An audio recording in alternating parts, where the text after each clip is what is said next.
Good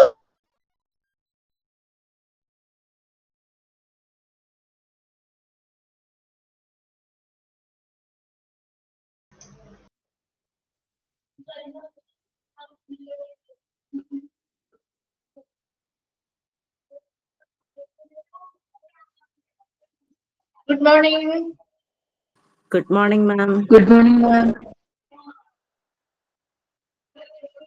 Good morning, Miss. Okay, നമ്മൾ കഴിഞ്ഞ ക്ലാസ്സിൽ ഹോസ്പിറ്റൽ പ്ലാനിംഗ് എന്ന് പറഞ്ഞ ചാപ്റ്റർ സ്റ്റാർട്ട് ചെയ്തിരുന്നു അല്ലെ? എവിടെ വരെ എടുത്തു നിർത്തിയിരുന്നത്? ഫസ്റ്റ് പേജിൽ എവിടെ വരെ എടുത്തിരുന്നു? ഫസ്റ്റ് പാരഗ്രാഫ് മിസ് ആ സർവീസ് ഇൻ മെനി അതേഴ്സ് വരെ. സർവീസ് ഇൻ മെനി അതേഴ്സ് വരെ അത്ര എടുത്തോളൂ അല്ലെ? Okay.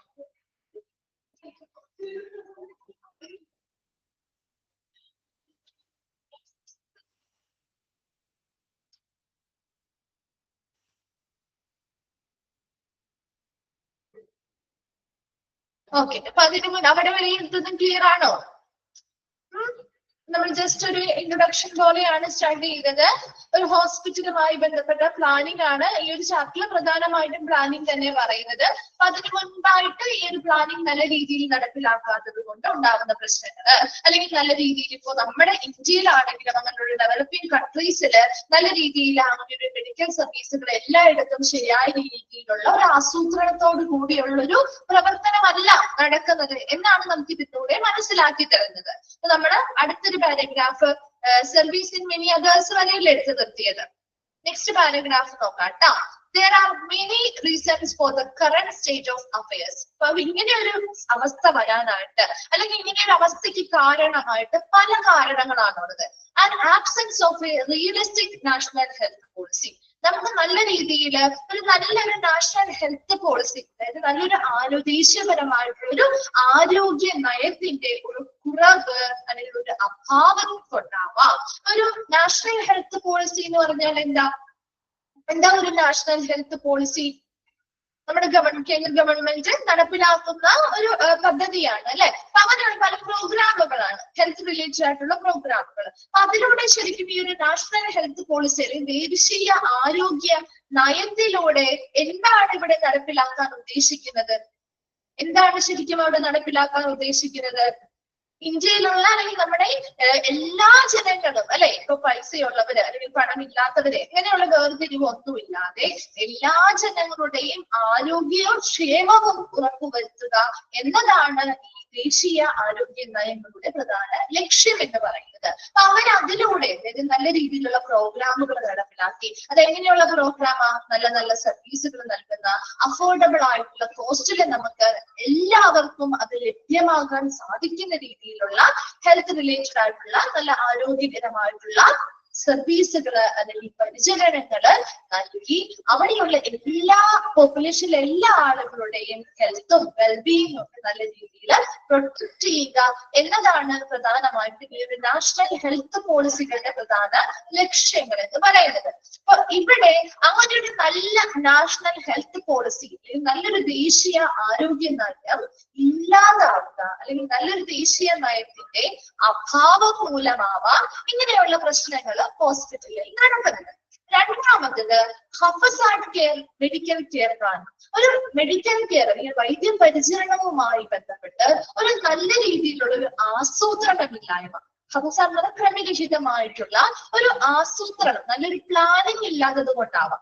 And inadequate availability of funds for the health sector are amongst the main reason. പ്രധാനപ്പെട്ട റീസൺസിൽ മൂന്നാമത്തതാണ് inadequate availability of fund. മതിയായിട്ടുള്ള ഫണ്ടുകളുടെ ലഭ്യത കുറവ്. ഈ മൂന്ന് പ്രധാനപ്പെട്ട കാരണങ്ങൾ മൂലമാണ് ഇങ്ങനെയുള്ള ഒരു അവസ്ഥകൾ ഹോസ്പിറ്റൽസിൽ കാണാൻ സാധിക്കുന്നത്. എന്തൊക്കെയാണ്? ഇതൊരു ചോദിക്കാറുള്ളതാണ്. ഏതൊക്കെയാണ് പ്രധാനപ്പെട്ട റീസൺസ്? ഈ പറയുന്ന ഹോസ്പിറ്റലുകളിൽ ശരിയായ രീതിയിലുള്ള സർവീസുകൾ നടക്കാത്ത, അല്ലെങ്കിൽ ഇപ്പൊ പോപ്പുലേഷൻ ബെഡ് പോപ്പുലേഷൻ റേഷ്യോ ശരിയായ രീതിയിൽ വരുന്നില്ല, അങ്ങനെയുള്ള പ്രശ്നങ്ങൾ ഉണ്ടാവുമ്പോൾ അതുമായി ബന്ധപ്പെട്ട റീസൺസ്, പ്രധാനപ്പെട്ട കാരണങ്ങൾ എന്തൊക്കെയാ പറയുന്നത് എന്ന് ചോദിക്കാറുണ്ട്. അതിൽ ഒന്നാമത്തതാണ് absence of a realistic national health policy.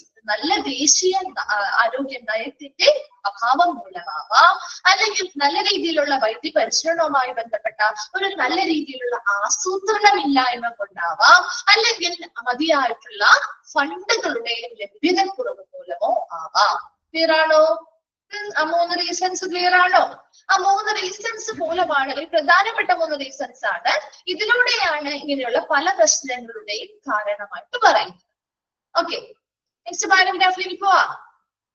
ആ ഒരു പാരാഗ്രാഫ് ഒന്ന് നോട്ട് ചെയ്ത് വെക്കണം കേട്ടോ, ചോദിക്കാറുണ്ട്. അത് ഇത് ക്വസ്റ്റ്യൻ വരാറുള്ള ഭാഗമാണ് കേട്ടോ. ഓക്കെ ആണോ? ഒന്ന് റിപ്ലൈ ചെയ്തേ.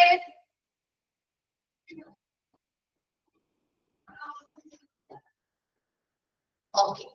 Then the current National Health Policy document was released in 2002, and with the above objectives to increase the current bed population ratio, improve medical care facilities for rural areas, and improve quality of service in the existing hospitals and medical care institutions. ഇവിടെ പറയുന്നത് ഇങ്ങനെയുള്ള നിലവിൽ ഇപ്പോൾ ഇടയ്ക്കിടയ്ക്ക് ഇങ്ങനെയുള്ള national health പോളിസികൾ നമ്മുടെ government കൊണ്ടുവരാറുണ്ട്. അങ്ങനെ ഒരു നാഷണൽ ഹെൽത്ത് പോളിസി ഡോക്യുമെന്റ് 2002 റിലീസായി. With objective to increase. അപ്പൊ എന്താണ് അതിന്റെ പ്രധാനമായിട്ടും ഈ ഒരു നാഷണൽ ഹെൽത്ത് പോളിസി 2002 പുറത്തിറങ്ങിയ അല്ലെങ്കിൽ റിലീസ് ആയിട്ടുള്ള ആ ഒരു നാഷണൽ ഹെൽത്ത് പോളിസി അല്ലെങ്കിൽ ദേശീയ ആരോഗ്യ നയത്തിൽ പ്രധാനമായിട്ടും മുറുകെ പിടിക്കുന്ന ലക്ഷ്യങ്ങളാണ് to increase the current bed population ratio. നമ്മുടെ ആ സമയത്തുണ്ടായിരുന്ന ഹോസ്പിറ്റലുകളുടെ ബെഡ് പോപ്പുലേഷൻ റേഷ്യോ വർദ്ധിപ്പിക്കുക. And improve medical care facilities for rural areas. Rural ഏരിയയിലുള്ള പോപ്പുലേഷൻസുമായി ബന്ധപ്പെട്ട് മെഡിക്കൽ കെയർ ഫെസിലിറ്റികൾ മെച്ചപ്പെടുത്തുക. And improve quality of service in the existing hospitals and medical care institutions. അപ്പോൾ നിലവിൽ വർക്ക് ചെയ്യുന്ന ഹോസ്പിറ്റൽസിലും മെഡിക്കൽ കെയർ ഇൻസ്റ്റിറ്റ്യൂഷൻസിന്റെയും അവർക്ക് കൊടുക്കുന്ന സർവീസുകളുടെ ഗുണനിലവാരം മെച്ചപ്പെടുത്തുക. ഈ 3 കാര്യങ്ങളായിരുന്നു ആ 2002 പുറത്തിറങ്ങിയ നാഷണൽ ഹെൽത്ത് പോളിസി ഡോക്യുമെന്റിൽ പരാമർശിച്ചിരുന്നത്. The current national health policy document was released 2002. 2002 ഒരു national health policy document release ചെയ്തു. അതിന്റെ മുറുകെ പിടിക്കുന്ന പ്രധാന ഒബ്ജക്റ്റീവ്സ് അല്ലെങ്കിൽ ലക്ഷ്യങ്ങളാണ്: ഒന്നാമത്തേത് നിലവിലെ ഹോസ്പിറ്റൽസിലുള്ള ബെഡ് പോപ്പുലേഷൻ റേഷ്യോ വർദ്ധിപ്പിക്കുക. രണ്ടാമത്തത് improve medical care facility for rural areas. Rural ഏരിയാസിലുള്ള അവർക്കുള്ള മെഡിക്കൽ കെയർ ഫെസിലിറ്റികൾ മെച്ചപ്പെടുത്തുക.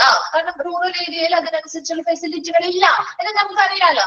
ആ ഒരു ഏരിയയിലുള്ള ഫെസിലിറ്റികൾ മെച്ചപ്പെടുത്തുക. മൂന്നാമത്തത് improve quality of service in the existing hospitals and medical care institution. നിലവിൽ നിലനിൽക്കുന്ന ഹോസ്പിറ്റലുകളിലും മെഡിക്കൽ ഇൻസ്റ്റിറ്റ്യൂഷൻസിന്റെയും ക്വാളിറ്റി ഓഫ് സർവീസ്, സർവീസുകളുടെ ഗുണനിലവാരം മെച്ചപ്പെടുത്തുക. ഇത് 3 എണ്ണവുമായിരുന്നു 2002 റിലീസ് ചെയ്തിട്ടുള്ള നാഷണൽ ഹെൽത്ത് പോളിസി അല്ലെങ്കിൽ ദേശീയ ആരോഗ്യ നയത്തിന്റെ പ്രധാനപ്പെട്ട ലക്ഷ്യങ്ങൾ എന്ന് പറയുന്നത്. Then the policy was revised in view of experiences gained, and a fresh national health policy was released by the government in the year 2002. നമ്മൾ നമ്മളിപ്പോ ഇങ്ങനെ ഓരോ നാഷണൽ ഹെൽത്ത് പോളിസികളും ചെയ്യുമ്പോൾ എന്ത് ചെയ്യും? അത് റിവൈസ് ചെയ്യും. ഇടയ്ക്കിടയ്ക്ക് നമ്മൾ അത് പുനഃപരിഷ്കരിക്കും. അങ്ങനെ ഈ പറയുന്ന ഓരോ കാര്യങ്ങളും നമ്മൾ നടപ്പിലാക്കിക്കൊണ്ടിരിക്കുന്ന പ്രവർത്തനങ്ങളുടെയൊക്കെ ആ ഒരു അനുഭവത്തിന്റെ അടിസ്ഥാനത്തിൽ ഒരു പുതിയതായിട്ടുള്ള ഒരു ഫ്രഷ് ആയിട്ടുള്ള ഒരു നാഷണൽ ഹെൽത്ത് പോളിസി ഗവൺമെന്റ് 2002 തന്നെ റിലീസ് ചെയ്യപ്പെടുകയുണ്ടായി. എന്നാൽ many of the objective of the revised policy are still evading the health planners. പക്ഷേ ഇങ്ങനെ എത്രത്തോളം എക്സ്പീരിയൻസിൽ നിന്നും എത്രത്തോളം നല്ല രീതിയിലുള്ള ഒരു ഹെൽത്ത് ബേസ് ആയിട്ടുള്ള ഒരു നാഷണൽ പോളിസി കൊണ്ടുവന്നാലും സ്റ്റിൽ ഇപ്പോഴും അത് ഹെൽത്ത് പ്ലാനേഴ്സ് എന്ത് ചെയ്യുന്നു?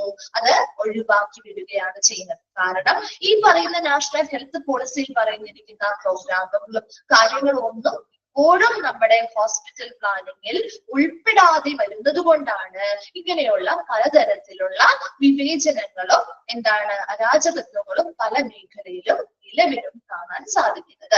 നല്ലൊരു നാഷണൽ ഹെൽത്ത് പോളിസി നമ്മുടെ നാട്ടിലുണ്ട്. നല്ല രീതിയിലുള്ള ഒരു പ്ലാനിങ്, ഹോസ്പിറ്റൽ പ്ലാനിങ് വഴിയാണ് നമ്മൾ നടപ്പിലാക്കുന്നത്. അങ്ങനെയുള്ള ഒരുപാട് കാര്യങ്ങൾ ശരിയായ രീതിയിൽ നടന്നു പോയാൽ മാത്രമേ ഈ പറയുന്ന എല്ലാ കാര്യങ്ങൾക്കും അല്ലെങ്കിൽ എല്ലാ പ്രശ്നങ്ങൾക്കും ഉള്ള ഒരു പരിഹാരം നമുക്ക് കിട്ടുള്ളൂ. പക്ഷെ അല്ലാതെ ഈ ഒരു നാഷണൽ ഹെൽത്ത് പോളിസികൾ മാത്രം വന്നത് കൊണ്ട് കാര്യമായില്ല. അതവിടെ അവര് ഹോസ്പിറ്റൽ പ്ലാൻ ചെയ്യുന്ന സമയത്ത് ആ ഹോസ്പിറ്റൽ പ്ലാനേഴ്സ് അങ്ങനെയുള്ള പ്രോഗ്രാംസ് കൂടി ഉൾപ്പെടുത്തി നല്ല രീതിയിൽ ആസൂത്രണം ചെയ്താണ് ആ ഒരു ഹോസ്പിറ്റൽ പ്ലാൻ ചെയ്യുന്നതെങ്കിൽ അതിനനുസരിച്ചുള്ള മാറ്റങ്ങൾ നമുക്ക് കാണാനായിട്ട് സാധിക്കും. ക്ലിയർ ആണോ? ആ ഒരു 2 ചെറിയ പാരഗ്രാഫ് പറഞ്ഞത് നമുക്ക് ജസ്റ്റ് നിങ്ങളൊന്ന് വായിച്ചു വെച്ചാൽ മതി കേട്ടോ. ഒരു ഇൻട്രൊഡക്ഷൻ ഭാഗം പോലെ പറയുന്നതാണ്.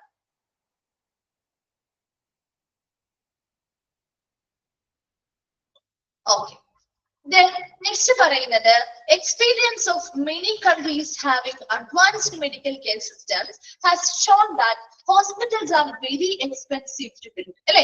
നമുക്കറിയാം ഒരു പല കൺട്രീസും, അതായത് പല രാജ്യങ്ങളും ഇതുപോലെ പല അഡ്വാൻസ്ഡ് മെഡിക്കൽ കെയർ സംവിധാനങ്ങൾ ഉൾപ്പെടുത്തിയിട്ടുള്ള പല രീതിയിലുള്ള നൂതന ചികിത്സാ മാർഗങ്ങൾ, സംവിധാനങ്ങൾ ഉൾപ്പെടുത്തിയിട്ടുള്ള ഒരു ഹോസ്പിറ്റലുകൾ പണിയുക എന്ന് പറയുന്നത് പല കൺട്രീസിന്റെയും അനുഭവത്തിൽ നിന്ന് നമുക്ക് മനസ്സിലാക്കാൻ പറ്റുന്നത് വളരെ എക്സ്പെൻസീവ് ടു ബിൽഡ് ആണ്. അല്ലെ? ഒരു ഹോസ്പിറ്റൽ, അതായത് എല്ലാ നൂതന സംവിധാനങ്ങളും ഉൾപ്പെടുത്തിയിട്ടുള്ള ഒരു ഹോസ്പിറ്റൽ പണിയാന്ന് പറയുന്നത് അതൊരു എളുപ്പമുള്ള കാര്യമാണ് അല്ല.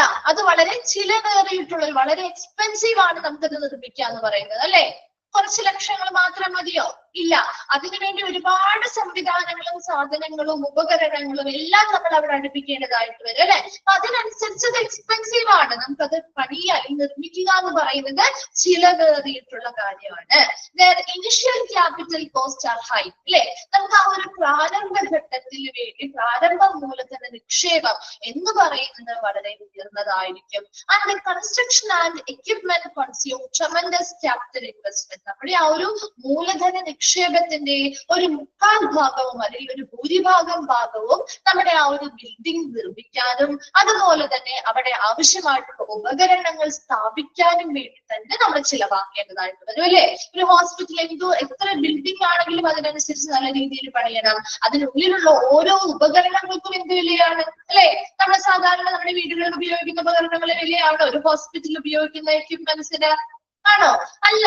അതിനനുസരിച്ച് നല്ല കോസ്റ്റ് നമുക്കത് ചെലവാക്കാൻ, നമുക്ക് നല്ല കോസ്റ്റ് കൊടുത്താൽ മാത്രമേ നമുക്കത് കിട്ടുള്ളൂ. അല്ലെ? അപ്പൊ അങ്ങനെയുള്ള ഒരുപാട് തുക ചിലവാക്കേണ്ടി വരുന്നത് കൊണ്ട് തന്നെ ഒരു ഹോസ്പിറ്റൽ പണിയുക എന്ന് പറയുന്നത് വളരെ എക്സ്പെൻസീവ് ആണെന്നാണ് പറയുന്നത്. But what is more important is they are also very expensive to operate with their running cost amounting to approximately 1/3 of the initial construction cost for each year of operation.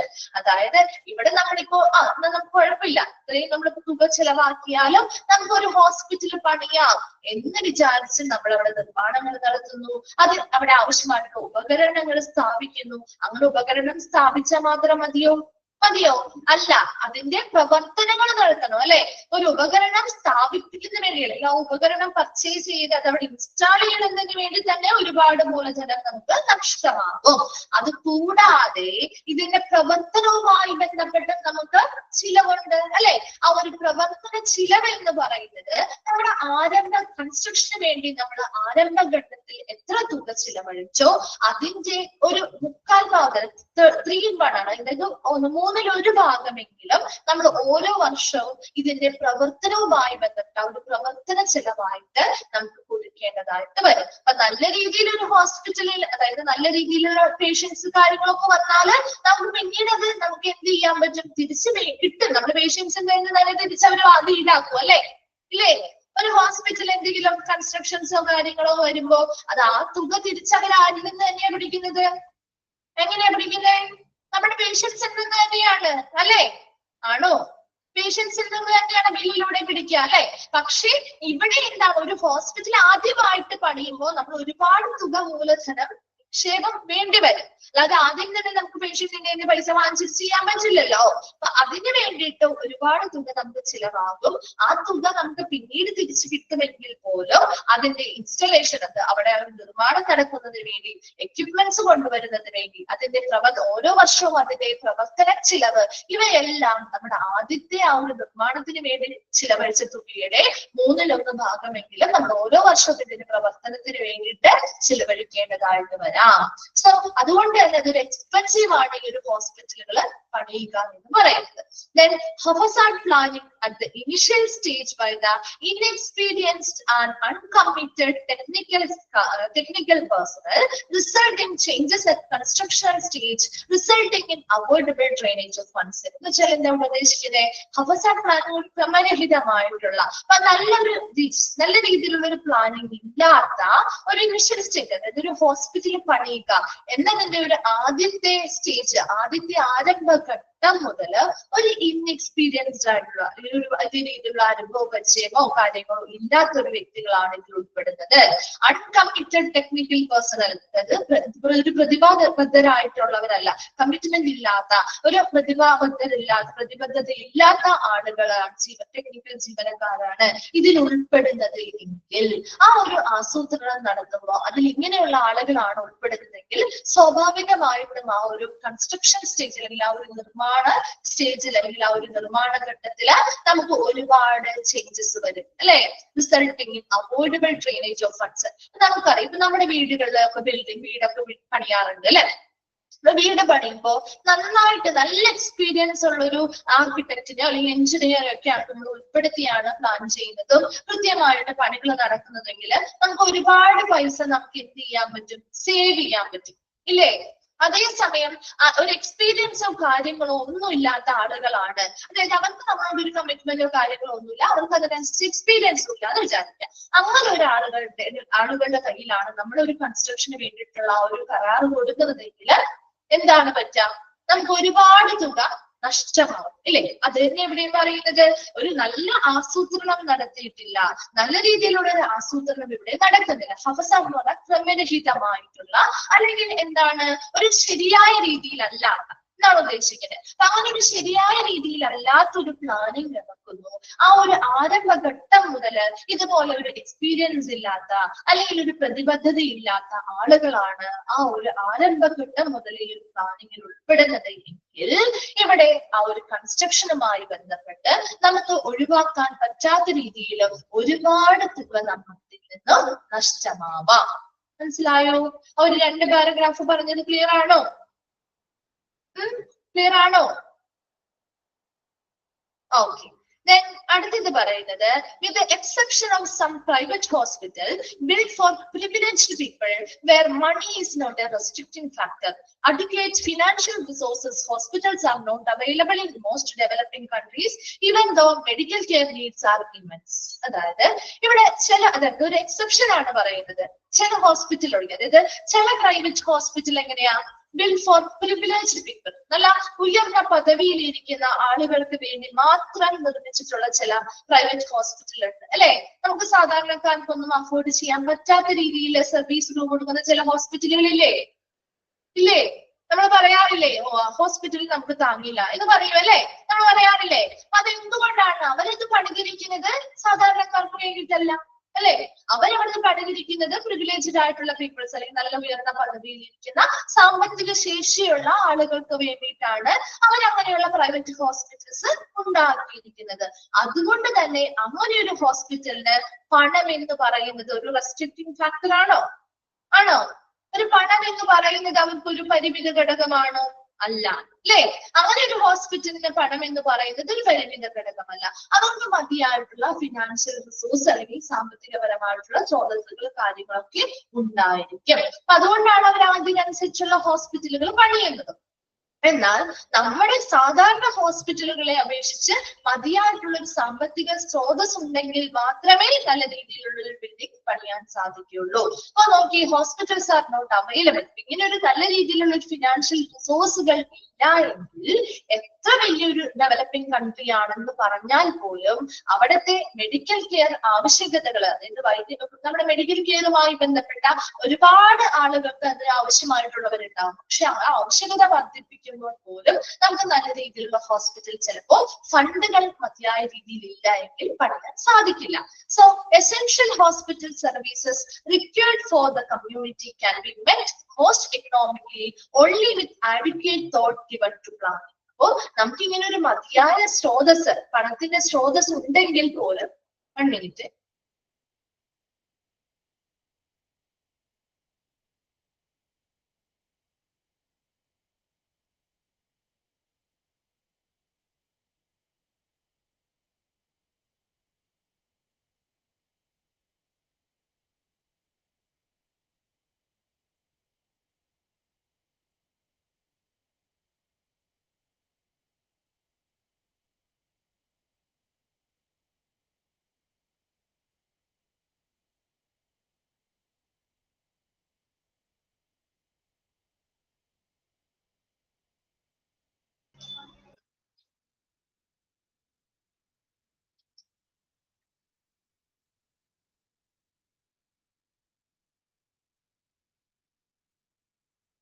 Okay.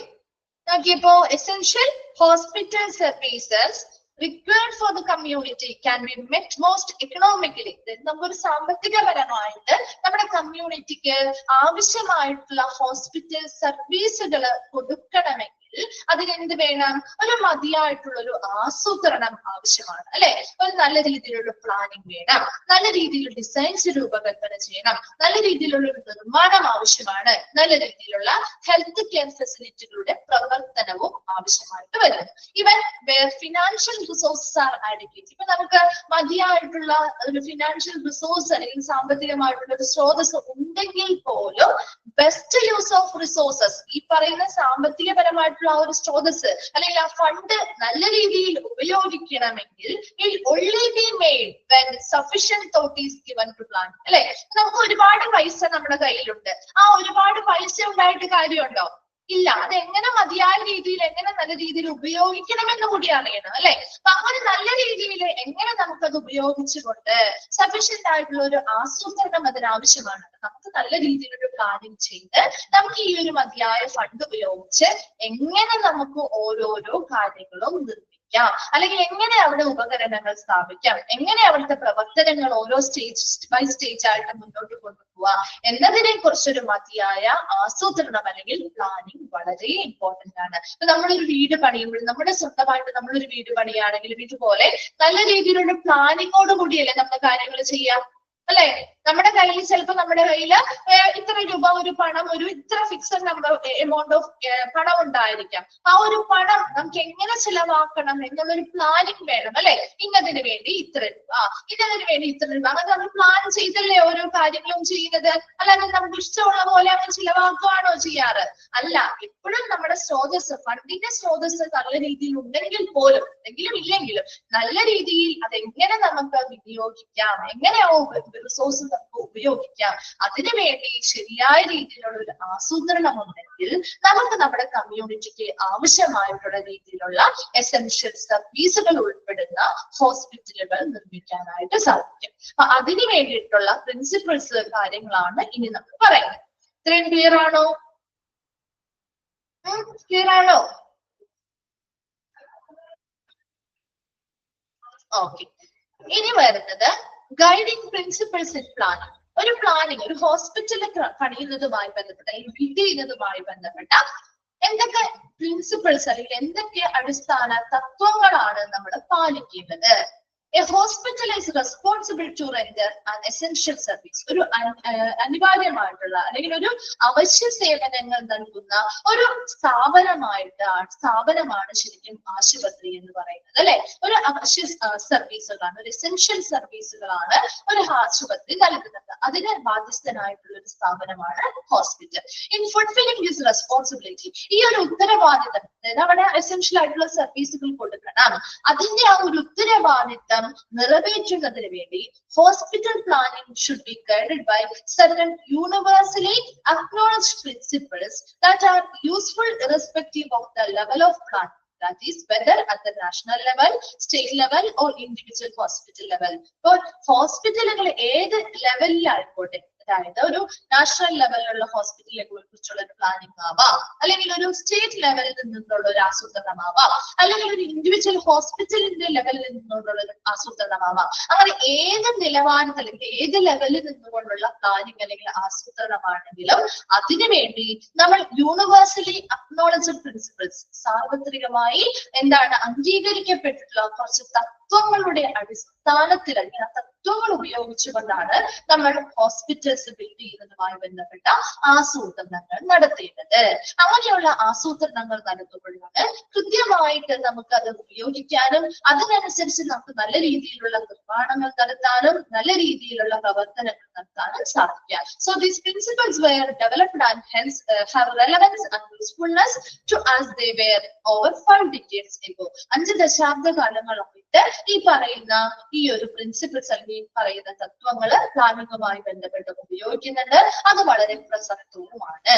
ഒരു guiding principles in പ്ലാനിങ്ങിൽ പറയുന്നത് hospital എന്ന് പറയുന്നത് എന്തിന് ഉത്തരവാദിത്വം അല്ലെങ്കിൽ എന്തിന് ബാധ്യസ്ഥരായിട്ടുള്ളവരാണ്? Essential service അല്ലെങ്കിൽ അവശ്യ സേവനങ്ങൾ നൽകുന്നതിന് ബാധ്യസ്ഥരായിട്ടുള്ള സ്ഥാപനമാണ് ഹോസ്പിറ്റൽ എന്ന് പറയുന്നത്. ഇങ്ങനെ ഒരു എസെൻഷ്യൽ സർവീസുകൾ കൊടുക്കണമെങ്കിൽ നിറവേറ്റുന്നതിന് വേണ്ടി ആ ഹോസ്പിറ്റൽസിന് ശരിയായ രീതിയിലുള്ള ഒരു പ്ലാനിങ് ആവശ്യമാണ്. അതിനുവേണ്ടി അവർ ഉപയോഗിക്കേണ്ടത് എന്താണ്? ഒരു സാർവത്രികമായിട്ട് എന്താണ് അംഗീകരിക്കപ്പെട്ടിട്ടുള്ള കുറച്ച് തത്വങ്ങൾ പാലിച്ചുകൊണ്ടാണ് അവർ ആ പ്ലാനിങ് ചെയ്യുന്നത്. അതിപ്പോ ഒരു നാഷണൽ ലെവൽ പ്ലാനിങ് ആയിക്കോട്ടെ, സ്റ്റേറ്റ് ലെവൽ പ്ലാനിങ് ആയിക്കോട്ടെ, ഇൻഡിവിജ്വൽ ഹോസ്പിറ്റൽ ലെവൽ പ്ലാനിങ് ആയിക്കോട്ടെ, ഏതൊരു ലെവലിലാണെങ്കിലും അവർ അതിനനുസരിച്ചുള്ള നല്ല പ്രവർത്തന തത്വങ്ങൾ പാലിച്ചുകൊണ്ടായിരിക്കണം ആ ഒരു പ്ലാനിങ് അല്ലെങ്കിൽ ആസൂത്രണം നടപ്പിലാക്കേണ്ടത്. അപ്പൊ അതിലൂടെ നമുക്ക് നല്ല രീതിയിലുള്ള ആ ഒരു ഹോസ്പിറ്റൽ കൺസ്ട്രക്ഷൻ നല്ല രീതിയിൽ നടത്താൻ പറ്റും, നല്ല പ്രവർത്തനങ്ങളും കൊണ്ടുവരാൻ പറ്റും. ഇനി ഇതിൽ ഓരോന്നും നമ്മൾ ആ ഒരു പ്ലാനിങ്ങുമായി ബന്ധപ്പെട്ട് ഓരോരോ പോയിന്റ്സ് ആണ് പഠിക്കുന്നത് കേട്ടോ. അപ്പൊ എങ്ങനെയാണ് ആ ഒരു പ്രിൻസിപ്പിൾസ് ബേസ് ചെയ്തുകൊണ്ട് ഓരോ കാര്യങ്ങളും നമുക്ക് എങ്ങനെ ഹോസ്പിറ്റലിൽ അച്ചീവ് ചെയ്യാൻ പറ്റും അല്ലെങ്കിൽ നേടിയെടുക്കാൻ പറ്റും, അതാണ് ഇങ്ങനെയുള്ള പോയിന്റ്സ് ഒക്കെ പറയുന്നത് കേട്ടോ. ഇത്രയും ക്ലിയർ ആണോ? ഓക്കെ ആണോ? ഓക്കെ.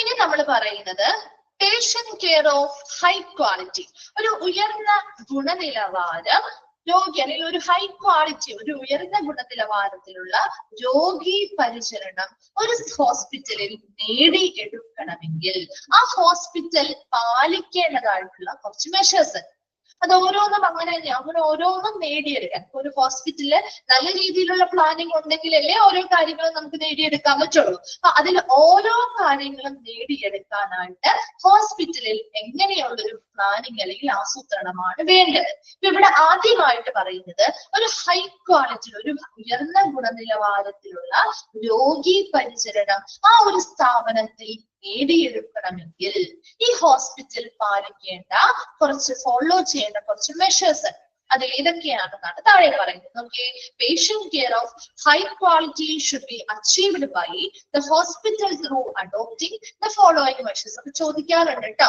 ഒരു ഹോസ്പിറ്റലിന് ഒരു ഹൈ ക്വാളിറ്റി പേഷ്യന്റ് കെയർ, ഒരു ഉയർന്ന ഗുണനിലവാരമുള്ള രോഗി പരിചരണം അച്ചീവ് ചെയ്യണമെങ്കിൽ അവർ ഫോളോ ചെയ്യേണ്ട മെഷേഴ്സ് ഏതൊക്കെയാണ് അല്ലെങ്കിൽ മെഷേഴ്സിൽ ഉൾപ്പെടുന്നവ ഏതൊക്കെയാണ് എന്ന് ചോദിക്കാറുണ്ട് കേട്ടോ.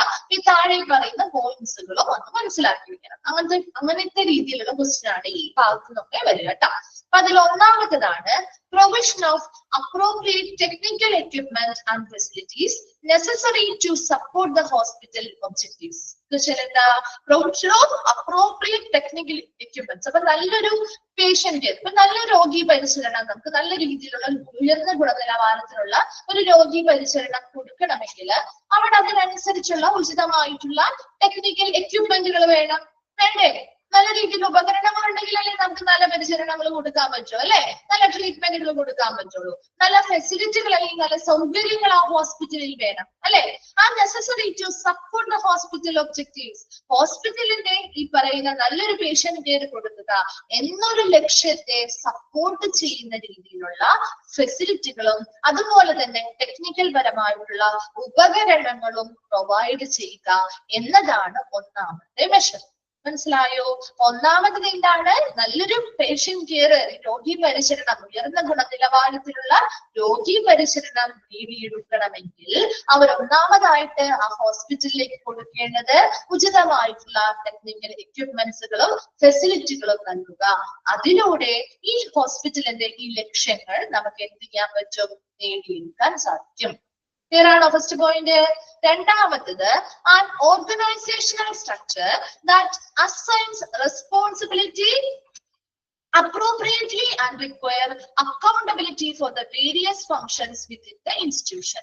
രണ്ടാമതായിട്ട് പറയുന്നത് an organizational structure. അതായത് ഇപ്പൊ ഇവിടെ ഒരു ഹോസ്പിറ്റലില് നിങ്ങൾ ജസ്റ്റ് ഇത്രയും മനസ്സിലാക്കിയാൽ മതി. ഒരു ഹോസ്പിറ്റലില് നല്ല രീതിയിലുള്ള ഒരു പരിചരണം അവർക്ക് ആ ഹോസ്പിറ്റലുകാർക്ക് കൊടുക്കണം. വരുന്ന പേഷ്യൻസിന് നല്ല ക്വാളിറ്റിയിലുള്ള കെയർ കൊടുക്കണമെങ്കിൽ ആ ഹോസ്പിറ്റൽ എന്തൊക്കെ വേണം?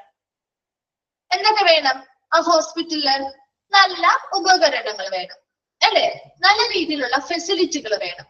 ഇതെല്ലാം ഉണ്ടെങ്കിലല്ലേ നമുക്ക് നല്ല രീതിയിലുള്ള പരിചരണം കൊടുക്കാൻ പറ്റുള്ളൂ, അല്ലെ? രണ്ടാമതായിട്ട് അവിടെയുള്ള ഓരോ സ്റ്റാഫുകളും അവരുടെ റെസ്പോൺസിബിലിറ്റീസ് നന്നായിട്ട് ചെയ്യണം, ഇല്ലേ? അപ്പൊ നല്ല രീതിയിൽ സ്റ്റാഫുകൾക്ക് ആരാണ് ഈ പരിചരണം കൊടുക്കുന്നത്? അല്ല, അവിടുത്തെ പേഷ്യൻസിന് സ്റ്റാഫുകൾ മുഖേനയാണ് നമ്മൾ കൊടുക്കുന്നത്, അല്ലെ? അവിടുത്തെ ജീവനക്കാരിലൂടെയാണ് നമ്മൾ നല്ല പരിചരണം കൊടുക്കുക, ആണല്ലോ? അപ്പൊ നല്ല ജീവനക്കാർ വേണം. അതിനനുസരിച്ച് ആ ഓരോ ജീവനക്കാരും അവരുടെ ഉത്തരവാദിത്തങ്ങൾ നല്ല രീതിയിൽ ചെയ്യണം, അല്ലേ? അപ്പൊ ഒരു ഹോസ്പിറ്റലിൽ ഒരു ഓർഗനൈസേഷണൽ സ്ട്രക്ചർ, അതായത് ഒരു സംഘടനാ ഘടന നിർമ്മിക്കുക. അതായത് ഓരോ ജീവനക്കാരും ഏതൊക്കെ പൊസിഷനുകളിൽ നിന്ന് വർക്ക് ചെയ്യണം, ഏതൊക്കെ ജോലി അല്ലെങ്കിൽ ഏതൊക്കെ റെസ്പോൺസിബിലിറ്റിയാണ് അവർ ചെയ്യേണ്ടത് എന്ന് കൃത്യമായിട്ട് അവർക്ക് ഓരോരുത്തർക്കും വീതിച്ചു നൽകണം, അല്ലെ? അപ്പൊ അതിനനുസരിച്ച് ഒരു ഡോക്ടർ ചെയ്യേണ്ടതായിട്ടുള്ള കുറെ കടമകളുണ്ട്, ഒരു നഴ്സ് ചെയ്യേണ്ടതായിട്ടുള്ള കുറെ റെസ്പോൺസിബിലിറ്റീസ് ഉണ്ട്, ഇല്ലേ? ഓരോരുത്തർക്കും വ്യത്യസ്തമായിട്ടുള്ള ചുമതലകളല്ലേ നമ്മൾ കൊടുക്കുന്നേ. അപ്പൊ ആ ചുമതലകൾ വളരെ ഉചിതമായിട്ട് അവര് ചെയ്യുക എന്നതിലൂടെയും നമുക്ക് നല്ലൊരു പരിചരണം കൊടുക്കാൻ പറ്റും. And require accountability for various functions within the institution. ഇത് കൂടാതെ ആ ഒരു സ്ഥാപനത്തിന് നടത്തുന്ന മറ്റു പ്രവർത്തനങ്ങളുമായി ബന്ധപ്പെട്ട എല്ലാ രീതിയിലുള്ള ഉത്തരവാദിത്തങ്ങളും ഓരോ ആളുകൾക്കും നല്ല രീതിയിൽ അസൈൻ ചെയ്ത് അനുവദിച്ചു നൽകുക എന്നതിലൂടെയും നമുക്ക് നല്ലൊരു രോഗി പരിചരണം ആ ഹോസ്പിറ്റലിൽ കൊണ്ടുവരാൻ സാധിക്കും. മനസ്സിലായോ? രണ്ട് പോയിന്റ്സ് ആണ് പറഞ്ഞത്. രണ്ട് കാര്യങ്ങൾ ഫോളോ ചെയ്താൽ ആ ഹോസ്പിറ്റലിൽ ഒരു പേഷ്യൻസിന് നല്ല ക്വാളിറ്റിയിലുള്ള പരിചരണം കൊടുക്കാൻ പറ്റും. അതിൽ ഒന്നാമതായിട്ട് നമ്മൾ പറഞ്ഞത് ഉചിതമായിട്ടുള്ള ടെക്നിക്കൽ ഉപകരണങ്ങൾ കൊടുക്കുക, ഉചിതമായിട്ടുള്ള ഫെസിലിറ്റികൾ പ്രൊവൈഡ് ചെയ്യുക. ഇതിലൂടെയൊക്കെ ആ ഹോസ്പിറ്റലിന്റെ ഇങ്ങനെയുള്ള എന്താണ് ഹോസ്പിറ്റലിന്റെ ഒബ്ജക്റ്റീവ് എന്നുള്ളത് ഉദ്ദേശിക്കുന്നത്? ഇവിടെ എന്താ ഹോസ്പിറ്റലിൽ ഇപ്പൊ ഇവിടുത്തെ ഒബ്ജക്റ്റീവ് എന്താണ്? നല്ല പേഷ്യന്റ് കെയർ കൊടുക്കുക, അല്ലെ? ആ നല്ല പേഷ്യന്റ് കെയർ കൊടുക്കാനായിട്ട് ഒരു സപ്പോർട്ടീവ് ആയിട്ട് അല്ലെങ്കിൽ ഒരു പിന്തുണയായിട്ട് നമുക്ക് നല്ലൊരു ടെക്നിക്കൽ ഉപകരണങ്ങൾ നമുക്ക് കൊടുക്കാം, നല്ല രീതിയിലുള്ള ഫെസിലിറ്റികൾ പ്രൊവൈഡ് ചെയ്യുക. അതിലൂടെയൊക്കെ നല്ല രോഗി പരിചരണം നമുക്ക് നൽകാൻ സാധിക്കും. രണ്ടാമത്തത് ഒരു ഓർഗനൈസേഷണൽ സ്ട്രക്ചർ, അതായത് ഒരു സംഘടനാ ഘടന നിർമ്മിക്കുക. അവിടെയുള്ള ഓരോ ജീവനക്കാരും അവർ ചെയ്യേണ്ടതായിട്ടുള്ള ഡ്യൂട്ടീസ് അല്ലെങ്കിൽ ചുമതലകൾ എന്താണോ അതിന്റെ ഉത്തരവാദിത്തങ്ങൾ കൃത്യമായിട്ട് അവർക്ക് അനുവദിച്ചു നൽകുകയും അവര് നല്ല രീതിയിൽ ആ ഒരു റെസ്പോൺസിബിലിറ്റി നല്ല രീതിയിൽ പാലിക്കുമ്പോൾ അതിലൂടെ നമുക്ക് നല്ല പേഷ്യൻസ് പരിചരണം അല്ലെങ്കിൽ പേഷ്യൻസിന്റെ കെയർ കൊടുക്കാനായിട്ട് സാധിക്കും. അതുപോലെ തന്നെ ആ ഒരു സ്ഥാപനവുമായി ബന്ധപ്പെട്ട എല്ലാ റെസ്പോൺസിബിലിറ്റീസും ഇതുപോലെ ആർക്കൊക്കെയാണോ ചെയ്യാനായിട്ട് റെസ്പോൺസിബിൾ ആയിട്ടുള്ളവര് അവർക്കത് അനുവദിച്ചു നൽകുന്നതിലൂടെ നമുക്ക് നല്ല രീതിയിൽ അപ്പൊ ഓരോരുത്തരും എന്ത് ചെയ്യുന്നു? അവരുടേതായ ഉത്തരവാദിത്തങ്ങൾ വ്യക്തമായും കൃത്യമായിട്ടും ചെയ്യുകയും അതിലൂടെ നമുക്ക് വരുന്ന ഓരോ പേഷ്യൻസിനും നല്ല പരിചരണം കൊടുക്കാനും സാധിക്കുന്നു. അടുത്തതായിട്ട് പറയുന്നത് a continuous review of the adequacy of care provided by physician, nursing staff and paramedical personnel and of the adequacy with which it is supported by other hospital activities. എന്താണ് ഇനി ഇവിടെ നമ്മളിപ്പോ ഇവിടെ നല്ല ഉത്തരവാദിത്തങ്ങൾ ഓരോരുത്തർക്കും അനുവദിച്ചു കൊടുത്തു, അല്ലെ? ചുമതലകൾ ഇന്ന ആൾ ഇന്ന ചുമതല ചെയ്യണം, ഇന്ന ആൾ ഇന്ന ഡ്യൂട്ടി ചെയ്യണം എന്നൊക്കെ പറഞ്ഞു കൊടുത്തു. അത് കൊടുത്താൽ മാത്രമേ മതിയാവും? അല്ല, അവരത് ചെയ്യുന്നുണ്ടോ എന്ന് നമ്മൾ കൃത്യമായിട്ട് മോണിറ്റർ ചെയ്യണം, അല്ലെ? അത് കണ്ടിന്യൂസ് ആയിട്ട് അവർ ഇപ്പൊ ഒരു ഫിസിഷ്യൻ അവർക്ക് കൊടുത്തിരിക്കുന്ന മതിയായിട്ടുള്ള പരിചരണങ്ങൾ അവർ നൽകുന്നുണ്ടോ, ഒരു പേഷ്യന്റിന് മതിയായ പരിചരണം അവരെ അറ്റൻഡ് ചെയ്യുന്ന ഫിസിഷ്യൻ നൽകുന്നുണ്ടോ എന്ന് തുടർച്ചയായിട്ട് അവലോകനം ചെയ്യണം. നേഴ്സ് അവരുടേതായ ഡ്യൂട്ടി ചെയ്യുന്നുണ്ടോ എന്ന് നോക്കണം, അല്ലെ? പാരാമെഡിക്കൽ പേഴ്സണൽ ആണെന്നുണ്ടെങ്കിൽ അവരും അവരുടേതായിട്ടുള്ള ചുമതലകൾ കൃത്യമായിട്ട് ചെയ്യുന്നുണ്ടോ എന്ന് തുടർച്ചയായിട്ട് എന്ത് ചെയ്യണം? റിവ്യൂ ചെയ്യുക, അവലോകനം ചെയ്യുക. And of the adequacy with which it's supported by the other hospital activities. അതുപോലെ തന്നെ മറ്റ് ഹോസ്പിറ്റൽ ആക്ടിവിറ്റീസ് ഇതിനെ സപ്പോർട്ട് ചെയ്യുന്നുണ്ടോ? ഈ പറയുന്ന നല്ല പേഷ്യന്റ് പരിചരണം കൊടുക്കാനായിട്ട് മറ്റ് ഹോസ്പിറ്റൽ പ്രവർത്തനങ്ങൾ സപ്പോർട്ട് ചെയ്യുന്നുണ്ടോ, പിന്തുണയ്ക്കുന്നുണ്ടോ എന്നും തുടർച്ചയായിട്ട് ഒരു റിവ്യൂ ചെയ്യലിൽ, ഒരു അവലോകനം ചെയ്യുന്നതിലൂടെ നമുക്ക് നല്ല ക്വാളിറ്റിയിലുള്ള പേഷ്യന്റ് കെയർ ആ ഒരു സ്ഥാപനത്തിൽ കൊണ്ടുവരാൻ സാധിക്കും. അപ്പൊ അതിനുവേണ്ടി ഈ പറയുന്ന കാര്യങ്ങൾ ഫോളോ ചെയ്യുമ്പോഴാണ് നമുക്ക് ആ ഒരു നല്ല പേഷ്യന്റ് കെയർ ആ ഹോസ്പിറ്റലിൽ കൊണ്ടുവരാൻ സാധിക്കും. ഇങ്ങനെയുള്ള ഒരു ആസൂത്രണം അവിടെ ആദ്യം തന്നെ ഉണ്ടായിരിക്കണം. ക്ലിയർ ആണോ? ഇപ്പൊ മനസ്സിലായോ? ആ 2 പോയിന്റ്സ് എന്താന്നുള്ളത് ക്ലിയർ ആയോ? വേഗം വായിച്ചു നോക്കിയേ. എന്തെങ്കിലും ഡൗട്ട് ഉണ്ടെങ്കിൽ ചോദിക്കാം കേട്ടോ.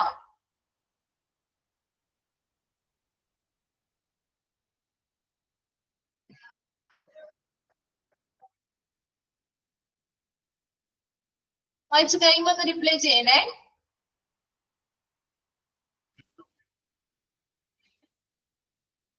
വായിച്ചു നോക്കി നിങ്ങൾക്ക് മനസ്സിലാവുന്ന ഭാഗങ്ങളാണ് കേട്ടോ, അത്ര ഡിഫിക്കൽട്ട് ഒന്നുമല്ല.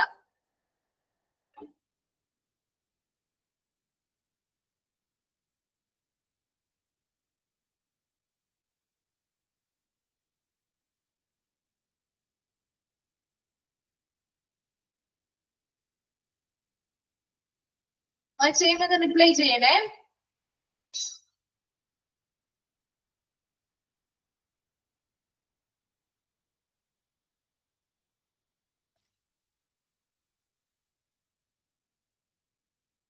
ഓക്കെ, ക്ലിയർ ആണല്ലോ.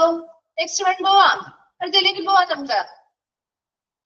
ഓക്കെ, നെക്സ്റ്റ് ആണ് എഫക്റ്റീവ് കമ്മ്യൂണിറ്റി ഓറിയന്റേഷൻ. നല്ലൊരു ഫലപ്രദമായിട്ടുള്ള ഒരു കമ്മ്യൂണിറ്റി ഓറിയന്റേഷൻ. അതായത് കമ്മ്യൂണിറ്റിയുമായി ബന്ധപ്പെട്ട് ഒരു കമ്മ്യൂണിറ്റിക്ക് എന്തൊക്കെ ആവശ്യമാണ്, ഒരു കമ്മ്യൂണിറ്റി ആവശ്യപ്പെടുന്ന എന്തൊക്കെ കാര്യങ്ങളാണ് കമ്മ്യൂണിറ്റി ഒരു ഹോസ്പിറ്റലിൽ നിന്ന് ആവശ്യപ്പെടുക, അല്ലെങ്കിൽ എന്തൊക്കെ കാര്യങ്ങളാണ് അവർക്ക് വേണ്ടത്, അതുമായി ബന്ധപ്പെട്ട ആ ഒരു കമ്മ്യൂണിറ്റി ഓറിയന്റേഷനിൽ ആ ഒരു നല്ല ഫലപ്രദമായിട്ടുള്ള ആ ഒരു കമ്മ്യൂണിറ്റിയുമായി ബന്ധപ്പെട്ട ആ ഒരു ക്രമീകരണം നമുക്ക് എങ്ങനെ നടത്താനായിട്ട് സാധിക്കും. The effective community orientation should be achieved by the hospital through adopting the following measures. ഈ താഴെ പറയുന്ന കാര്യങ്ങൾ കൃത്യമായിട്ട് നമ്മൾ അഡോപ്റ്റ് ചെയ്ത് അല്ലെങ്കിൽ ഫോളോ ചെയ്താൽ നമുക്ക് ഈ പറയുന്ന ഒരു കമ്മ്യൂണിറ്റി ഓറിയന്റേഷൻ വളരെ ഫലപ്രദമായിട്ട് നമുക്ക് അവിടെ കൊണ്ടുവരാൻ സാധിക്കും. അതിൽ ഒന്നാമത്തെ കാര്യമാണ് A governing board made up of person who have demonstrated concern for the community and leadership ability. ഒരു കമ്മ്യൂണിറ്റിക്ക് ആവശ്യമായ രീതിയിൽ നമ്മൾ സർവീസുകൾ ഡെവലപ്പ് ചെയ്യണം, അല്ലെ? ഒരു കമ്മ്യൂണിറ്റി ഓറിയന്റഡ് ആയിരിക്കണം നമ്മുടെ ഹോസ്പിറ്റലുകൾ എന്ന് പറയുന്നത്. അവർ നൽകുന്ന സർവീസുകൾ, പ്രവർത്തനങ്ങൾ, ആക്ടിവിറ്റീസ് എല്ലാം ഒരു കമ്മ്യൂണിറ്റി ഓറിയന്റഡ് ആയിരിക്കും, അല്ലെ? കമ്മ്യൂണിറ്റിയെ കേന്ദ്രീകരിച്ച് ക്രമീകരിക്കുന്ന കാര്യങ്ങളാണ് ആയിരിക്കണം. അപ്പൊ അങ്ങനെ ഒരു കമ്മ്യൂണിറ്റിയെ ബേസ് ചെയ്ത് നമുക്കൊരു പ്രവർത്തനങ്ങൾ അല്ലെങ്കിൽ സർവീസുകൾ അവർ ഹോസ്പിറ്റലിൽ ഉണ്ടാക്കണമെങ്കിൽ അതിന് നല്ലൊരു ഭരണസമിതി വേണ്ടേ? അപ്പൊ അങ്ങനെ ഒരു നല്ല ഭരണസമിതി വേണം. ആ ഒരു ഭരണസമിതിയിൽ ആരൊക്കെ ഉൾപ്പെടണം, എങ്ങനെയുള്ള ആളുകളുണ്ട്? ഒരു കമ്മ്യൂണിറ്റിയെ വലിയ രീതിയിൽ താല്പര്യക്കാത്ത അല്ലെങ്കിൽ പരിഗണിക്കാത്ത, അല്ലെങ്കിൽ കമ്മ്യൂണിറ്റിയെ ശരി പൂർണ്ണമായിട്ടും ഒഴിവാക്കി വിടുന്ന ആളുകളെയാണോ ആ ഒരു ഭരണസമിതിയിൽ ഉൾപ്പെടുത്തേണ്ടത്? ആണോ? അല്ല. അങ്ങനെയുള്ള ആളുകൾ വന്നാൽ പിന്നെ കമ്മ്യൂണിറ്റിക്ക് എന്തെങ്കിലും പ്രയോജനങ്ങൾ കിട്ടോ? ഇല്ല. മറിച്ച് എന്ത് വേണം? എങ്ങനെയുള്ള ഒരു ഭരണസമിതിയാണ് നമ്മൾ ഉണ്ടാക്കേണ്ടത്?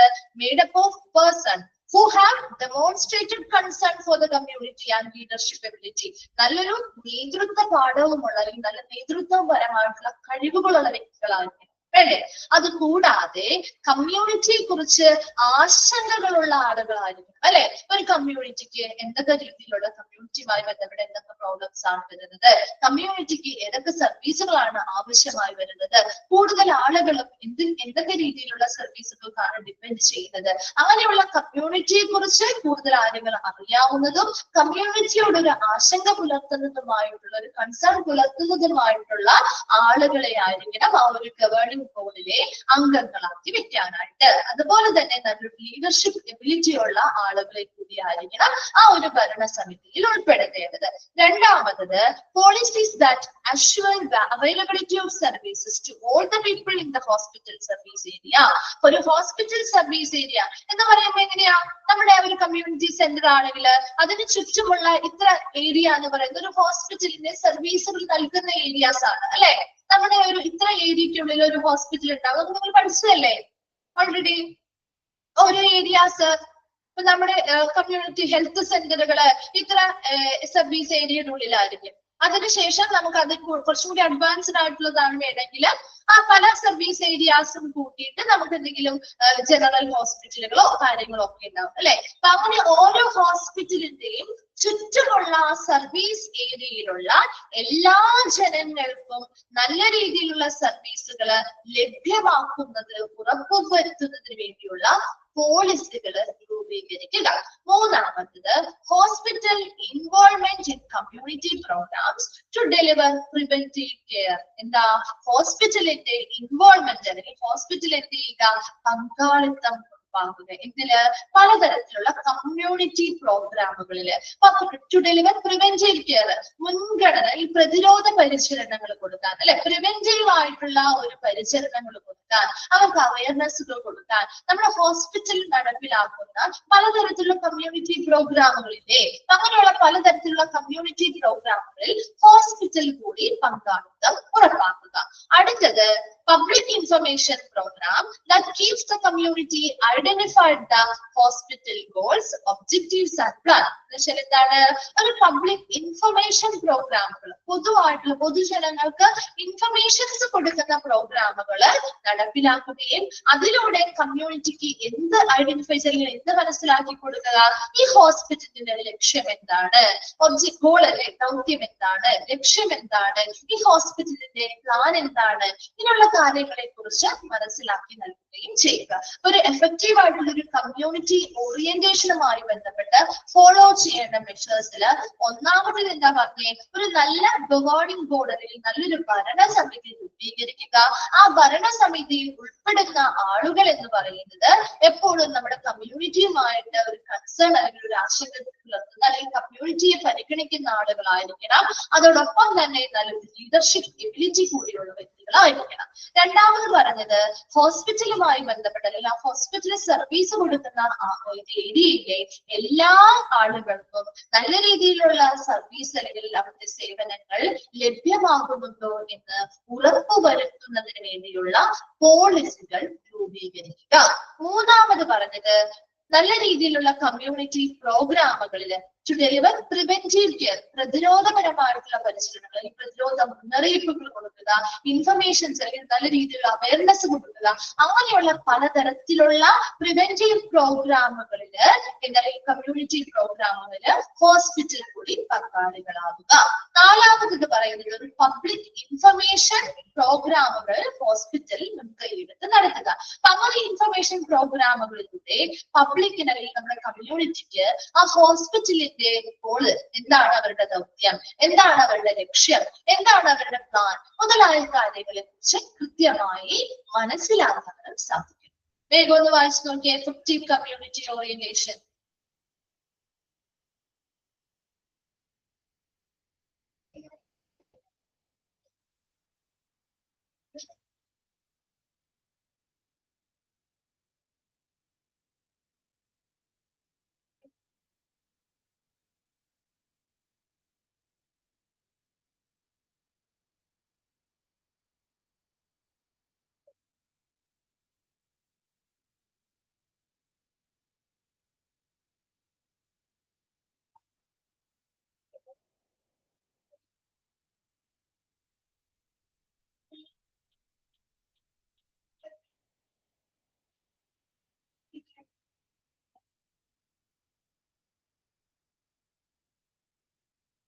വായിച്ചു കഴിയുമ്പോൾ ഒന്ന് റിപ്ലൈ ചെയ്യണേ.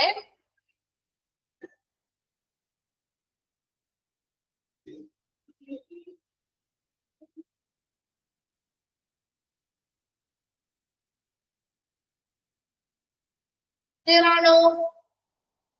എഫക്റ്റീവ് കമ്മ്യൂണിറ്റി ഓറിയന്റേഷൻ ക്ലിയർ ആണോ? നിങ്ങളെ ഒരിക്കലും ബൈഹാർട്ട് ചെയ്ത് പഠിക്കരുത് കേട്ടോ. മനസ്സിലാക്കി പഠിച്ചു കഴിഞ്ഞാൽ നിങ്ങൾക്ക് ഈ ഒരു ഭാഗം മുഴുവൻ പോയിന്റ്സാ വരുന്നത്. ഓരോന്നിനും വേണ്ടി ഫോളോ ചെയ്യേണ്ട മെഷേഴ്സ്. അപ്പൊ അതൊന്ന് മനസ്സിലാക്കി പഠിക്കുകയാണെങ്കിൽ കൃത്യമായിട്ട് നിങ്ങൾക്ക് അതിന്റെ ആൻസർ കിട്ടും. അതല്ല നിങ്ങൾ ബൈഹാർട്ട് ചെയ്ത് പഠിക്കുകയാണെങ്കിൽ ചിലപ്പോൾ മറന്നു പോകാനുള്ള സാധ്യതയുണ്ട് കേട്ടോ. ഒരു കമ്മ്യൂണിറ്റി ഓറിയന്റേഷന് വേണ്ടി ഒരു ഹോസ്പിറ്റൽ എന്തൊക്കെ ചെയ്യണം, അപ്പൊ നമ്മളൊന്ന് ആലോചിക്കാം. പിന്നെ ഇന്ന കാര്യങ്ങൾ നമുക്ക് ചെയ്യാൻ പറ്റും.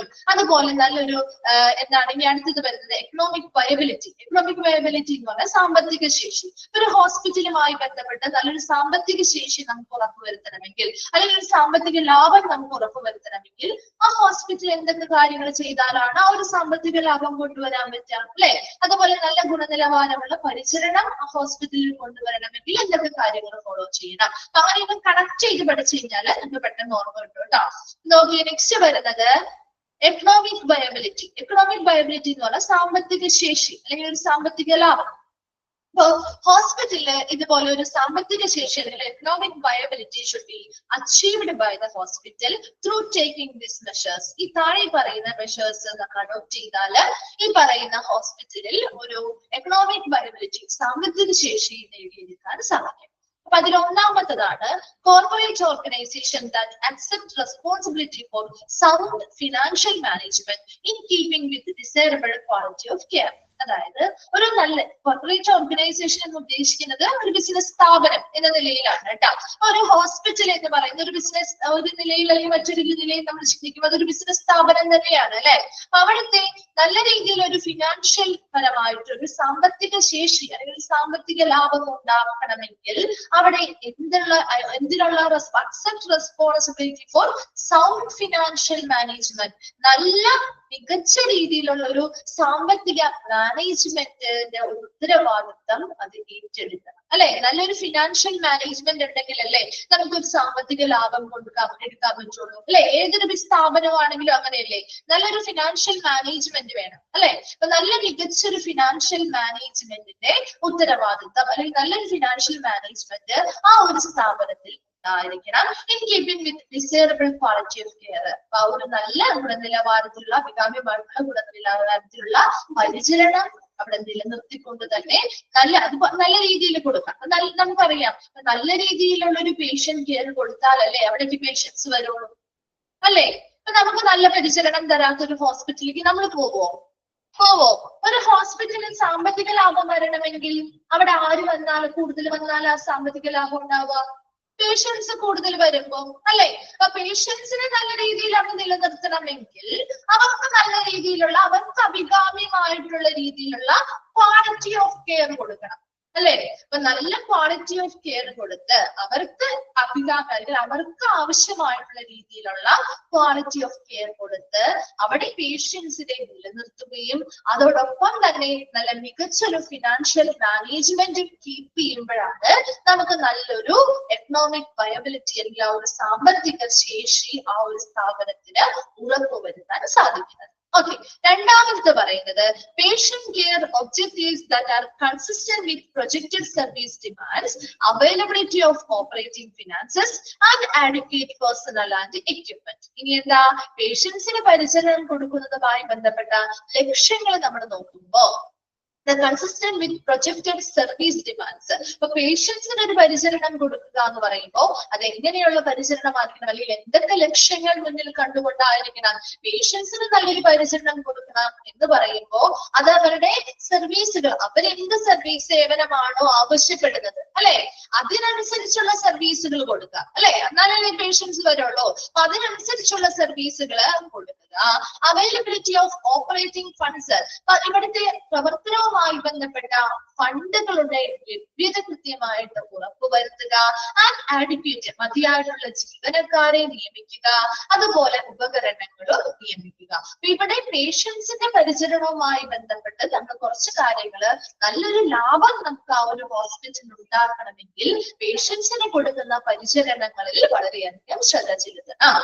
അതിനുവേണ്ടി നമ്മൾ കൃത്യമായ ഒരു ഒബ്ജക്റ്റീവ് ഉണ്ടാക്കുകയും ആ പേഷ്യൻസിന്റെ ആവശ്യകതകൾ എന്താണെന്ന് മനസ്സിലാക്കി അതിനനുസരിച്ചുള്ള സർവീസുകൾ കൊടുക്കുക. അതുപോലെ അവിടുത്തെ പലതരത്തിലുള്ള പ്രവർത്തനങ്ങൾക്കും വേണ്ടിയിട്ടുള്ള ഫിനാൻസുകളുടെ ലഭ്യത മനസ്സിലാക്കി പ്രവർത്തിക്കുക.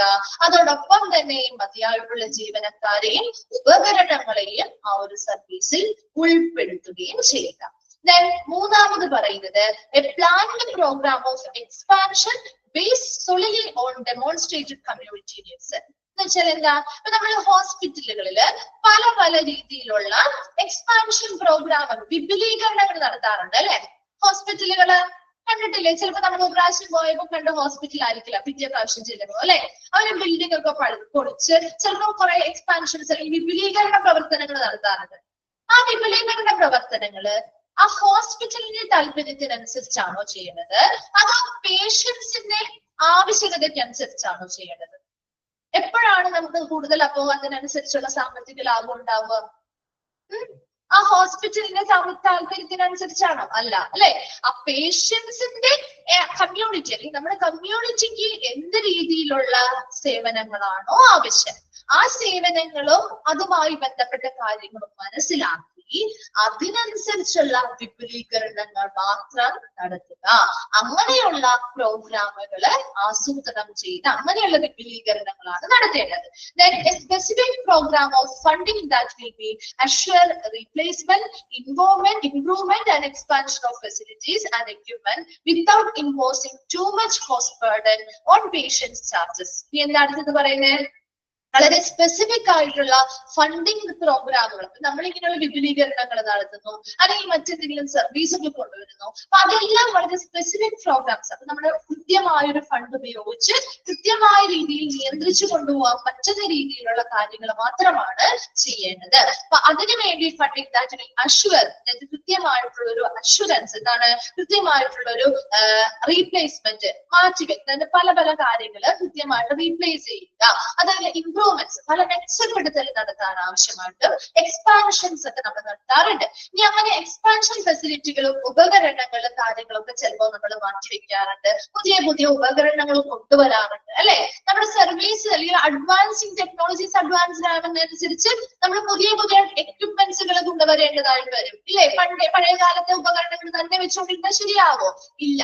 അങ്ങനെയുള്ള പല മാറ്റങ്ങളും നമ്മൾ വരുത്താറുണ്ട്, മെച്ചപ്പെടുത്തലുകൾ നടത്താറുണ്ട്, വിപുലീകരണങ്ങൾ നടത്താറുണ്ട്.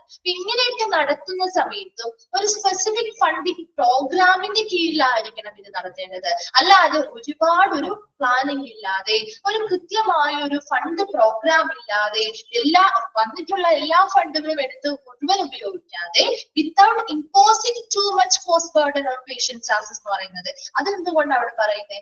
ഈ തുക, അതായത് എത്ര രൂപ അവിടുന്ന് ചിലവായിട്ടുണ്ടോ ആ തുക ഈ പേഷ്യൻസിന്റെ ബില്ലിൽ നിന്നാണ് നമ്മൾ ഈടാക്കുക അല്ലെ.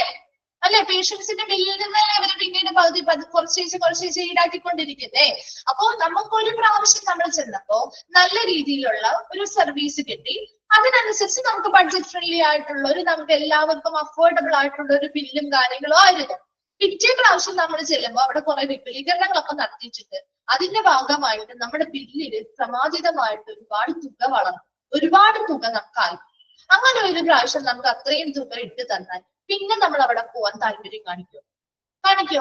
ഇല്ല അല്ലെ. നമ്മൾ പറയും അവിടെ പോയാൽ നമുക്ക് പറ്റില്ല, നമുക്ക് താങ്ങുന്നതിലും അപ്പുറമാണ് അവിടുത്തെ ബില്ലുകൾ വരിക, അതുകൊണ്ട് നമുക്ക് സാധാരണ നമുക്ക് പറ്റുന്ന രീതിയിലുള്ള ഹോസ്പിറ്റലിൽ പോവാന്ന് പറയും അല്ലെ. അപ്പൊ അവിടെ പേഷ്യൻസിന്റെ എണ്ണം കുറയില്ലേ? അപ്പൊ അതുകൊണ്ട് തന്നെ ഇവര് പറയുന്നത് ഒരു സ്പെസിഫിക് ഫണ്ടിങ് പ്രോഗ്രാം വെച്ചിട്ടുള്ള വിപുലീകരണങ്ങൾ മാത്രമേ ചെയ്യാൻ പാടുള്ളൂ. അങ്ങനെ വിപുലീകരണങ്ങൾ ചെയ്താൽ പോലും ഒരിക്കലും പേഷ്യൻസിന് കൊടുക്കുന്ന ചാർജുകളിൽ ഒരുപാട് ബർഡൻ അവരുടെ ആ ഒരു ബില്ലിൽ കൊടുക്കാൻ പാടില്ല. മനസ്സിലായോ? അപ്പൊ വളരെയധികം ചെലവ് അവരുടെ ആ ഒരു ബില്ലിൽ ചുമത്താതെ, അതായത് അവർക്ക് നിന്ന് എടുക്കുന്നുണ്ടെന്ന് അവരറിയരുത് എന്ന രീതിയിൽ ഒരുപാട് ബില്ല് വരുന്ന ഒരു ചെലവ് ചുമത്താതെ നമുക്ക് അഫോർഡബിൾ ആയിട്ട് കൊണ്ടുപോകാൻ പറ്റുന്ന രീതിയിലുള്ള സർവീസുകളും എക്സ്പാൻഷൻസും കാര്യങ്ങളുമായിരിക്കണം ആ ഒരു ഹോസ്പിറ്റലിൽ ചെയ്യേണ്ടത്. എന്നാൽ മാത്രമേ പിന്നീടും ആ പേഷ്യൻസ് സ്ഥിരമായിട്ട് കണ്ടിന്യൂസ് ആയിട്ട് നമ്മൾ ആ ഹോസ്പിറ്റലിലേക്ക് വരികയുള്ളൂ. അതിലൂടെ മാത്രമേ നമുക്ക് നല്ലൊരു സാമ്പത്തിക ശേഷി ഉണ്ടാക്കിയെടുക്കാൻ സാധിക്കുകയുള്ളൂ. ക്ലിയർ ആവുന്നുണ്ടോ പറയുന്നത്? ലാസ്റ്റ് പറയുന്നത് an annual budget plan that will permit the hospital to keep pace with time. അതായത് നമ്മുടെ ഓരോ സമയത്തിനനുസരിച്ചും ഹോസ്പിറ്റലിനെ നിലനിർത്താൻ അനുവദിക്കുക. എന്ന് വെച്ചാൽ എന്താ ഒരു പ്രാവശ്യം ഇപ്പൊ നമുക്കറിയാം നമ്മുടെ മെഡിസിനൽ ഫീൽഡ് അല്ലെങ്കിൽ നമ്മുടെ ഹോസ്പിറ്റൽ മേഖലയിൽ നിന്ന് എപ്പോഴും ചേഞ്ചസ് വന്നുകൊണ്ടിരിക്കുന്ന മേഖലയാണ് അല്ലെ. അപ്പൊ അങ്ങനെ ചേഞ്ചസ് വന്നുകൊണ്ടിരിക്കുന്ന ഇപ്പൊ നമ്മളിപ്പോ കാണുന്ന സർവീസുകൾക്ക് കാര്യമില്ല, അടുത്ത പ്രാവശ്യം ഡിമാൻഡ് ഉണ്ടാവാം. അതിനനുസരിച്ച് പലതരത്തിലുള്ള മാറ്റങ്ങൾ വരുന്നുണ്ട്. അപ്പൊ അങ്ങനെ പലതരത്തിലുള്ള മാറ്റങ്ങൾ വരുന്നതിനനുസരിച്ച് ടൈംലി മാനറിൽ ഒരു സമയാനുസൃതമായിട്ട് ഹോസ്പിറ്റലിനെ ശരിയായ രീതിയിൽ നിലനിർത്താൻ ആവശ്യമായ ആനുവൽ ബഡ്ജറ്റ് പ്ലാനുകൾ തയ്യാറാക്കുക. അപ്പൊ 5 കാര്യങ്ങളാണ് ഇവിടെ പറഞ്ഞിരിക്കുന്നത്. ഒരു നല്ല സാമ്പത്തിക ശേഷി അല്ലെങ്കിൽ ഒരു സാമ്പത്തിക ലാഭം ആ ഹോസ്പിറ്റലിലേക്ക് കൊണ്ടുവരണമെങ്കിൽ ഒന്നാമതായിട്ട് പറയുന്നത് കൃത്യമായിട്ടൊരു നല്ല മികച്ച ഫിനാൻഷ്യൽ മാനേജ്മെന്റ് ആ ഒരു ഹോസ്പിറ്റലിൽ ഉണ്ടായിരിക്കണം. അതുപോലെ തന്നെ നല്ലൊരു ക്വാളിറ്റിയുള്ള പരിചരണവും അവിടെ നല്ല രീതിയിൽ നിലനിർത്തണം. അത് ക്ലിയർ ആണോ പോയിന്റ്? രണ്ടാമത് പറഞ്ഞത് പേഷ്യൻസിന് പരിചരണം കൊടുക്കുന്ന ലക്ഷ്യങ്ങൾ എന്ന് പറയുന്നത് എങ്ങനെയായിരിക്കണം? ആ പേഷ്യൻസിന്റെ സർവീസിന്റെ ആവശ്യകതയ്ക്ക് അനുസരിച്ചായിരിക്കണം. അതുപോലെ വരുന്ന ഫിനാൻസുമായി ബന്ധപ്പെട്ട കാര്യങ്ങൾ കൃത്യമായിട്ട് എന്ത് ചെയ്യണം? പ്രവർത്തനങ്ങള് കൃത്യമായ ലഭ്യത ഉറപ്പുവരുത്തണം. അതുപോലെ മതിയായ ജീവനക്കാരും ഉപകരണങ്ങളും ഒക്കെ കൊടുത്തുകൊണ്ടുള്ള ഒരു പേഷ്യന്റ് കെയർ ആണ് അവിടെ വരുന്ന ഓരോ രോഗിക്കും കൊടുക്കേണ്ടത്. അതിനുവേണ്ടി അതുപോലെ തന്നെ ഒരു planned programme of expansion, plan ചെയ്തൊരു വിപുലീകരണ പ്രവർത്തനങ്ങൾ നടത്തുമ്പോൾ എപ്പോഴും അത് ആ പേഷ്യൻസിന്റെ അല്ലെങ്കിൽ അവിടുത്തെ വരുന്ന പേഷ്യൻസിന്റെ ആവശ്യകതയ്ക്കനുസരിച്ചുള്ള വിപുലീകരണങ്ങൾ മാത്രമാണ് നടത്താൻ പാടുള്ളൂ. അതുപോലെ ഈ ഒരു വിപുലീകരണം നടത്തുമ്പോൾ അല്ലെങ്കിൽ എന്തെങ്കിലും റീപ്ലേസ്മെന്റ് മാറ്റങ്ങൾ വരുത്തുമ്പോൾ അല്ലെങ്കിൽ മെച്ചപ്പെടുത്തൽ നടത്തുമ്പോൾ അതൊരു സ്പെസിഫിക് ഫണ്ടിന്റെ കീഴിലായിരിക്കണം നടത്തേണ്ടത്. ഒരിക്കലും അത് അങ്ങനെയുള്ള വിപുലീകരണം നടത്തി അല്ലെങ്കിൽ ഇങ്ങനെയുള്ള മെച്ചപ്പെടുത്തൽ നടത്തിയതിന്റെ ഭാഗമായിട്ട് ഒരിക്കലും പേഷ്യൻസിന് കൊടുക്കുന്ന ചാർജുകളിൽ അധികമായിട്ട് ചാർജുകൾ ചുമത്താൻ പാടില്ല. നാലാമത് പറയുന്നത് ആ ഓരോ സമയബന്ധിതമായിട്ട് ഹോസ്പിറ്റലിൽ നിലനിർത്തുന്നതിന് വേണ്ടി ആവശ്യമായ എല്ലാ കാര്യങ്ങളും നമ്മുടെ ഉൾപ്പെടുത്തിക്കൊണ്ടുള്ള ആനുവൽ ബഡ്ജറ്റുകൾ നല്ല രീതിയിൽ തയ്യാറാക്കുകയും ചെയ്യുക. ക്ലിയർ ആണോ? ആ ഒരു 5 പോയിന്റ്സ് പറഞ്ഞിട്ടുണ്ട്. നെക്സ്റ്റ് ക്ലാസ്സിൽ വരുന്ന സമയത്ത് ആ ഒരു 5 പോയിന്റ്സ് വായിച്ചിട്ട് വരാൻ, പിന്നെടുത്ത മുഴുവൻ വായിക്കാം. എന്തെങ്കിലും ഡൗട്ട്സോ കാര്യങ്ങളോ ഉണ്ടെങ്കിൽ ചോദിക്കാം കേട്ടോ. Thank you.